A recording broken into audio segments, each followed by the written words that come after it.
So let me tell you a little story about perseverance, okay? My son was in the 3rd grade, and we received a letter home from their music teacher.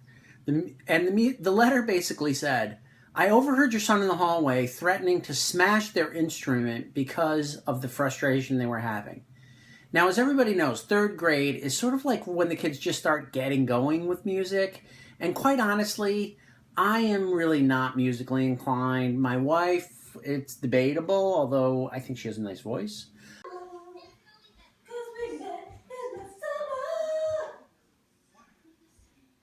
You guys are out of control. Stop it. But I wouldn't say that we're musically inclined.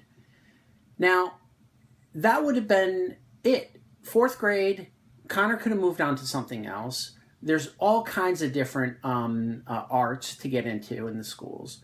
But we have a motto in this family, and the motto is, Lennons don't quit. We never will quit. And even though I've been saying that in the family since the kids were born, this really, really falls on Connor. Connor was the one, and even though we gave him many outs, Connor was the one that said, I want to keep working on this. I really like the music. I want to keep doing it. And even though it took year after year after year with lots of frustration, I never, ever, ever saw Connor give up. Never. And to the point now, he's in 9th grade, traveling today for a competition with the high school orchestra, sits in the lead section of the violins, is 2nd chair, and I could not be more proud at the perseverance that this person shows.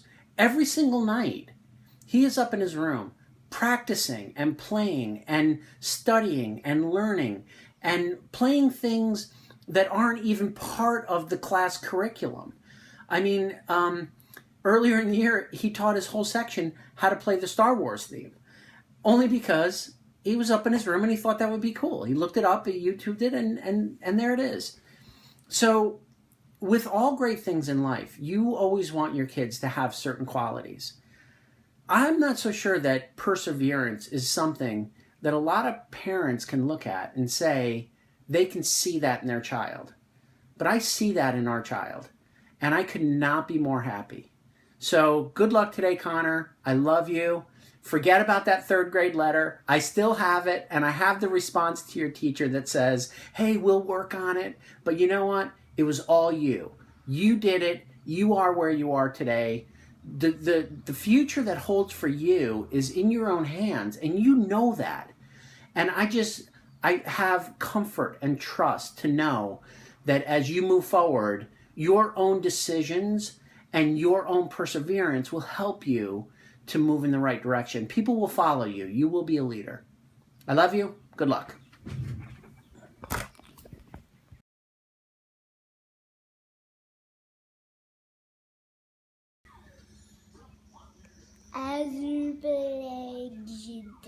Azerbaijani. Azerbaijani. Kind of a funny word to say. Yeah. Azerbaijani. I want to go to Beijing. Why didn't you pick Beijing? Why didn't you pick China then? Because somebody else picked China. Oh, okay. And Colleen will bring you there someday. I don't know why I want to go to Beijing. It's just like...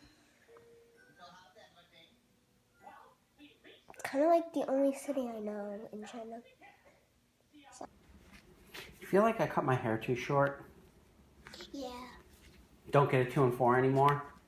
No. Get a 6 and a 3 and a 6? Get what you normally get. I usually get a 3 and a 6. I got a 2 and a 4.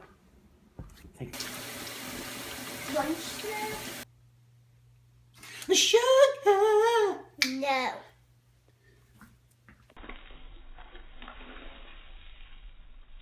My wife worked her butt off this week teaching, so I'm going to surprise her with a little bit of wine for Friday evening. Woo! I got my battery pack from a client. I always seem to forget things at weddings, and I forgot this, and now I got it back, and now I'm happy because this thing is like $400. Woo!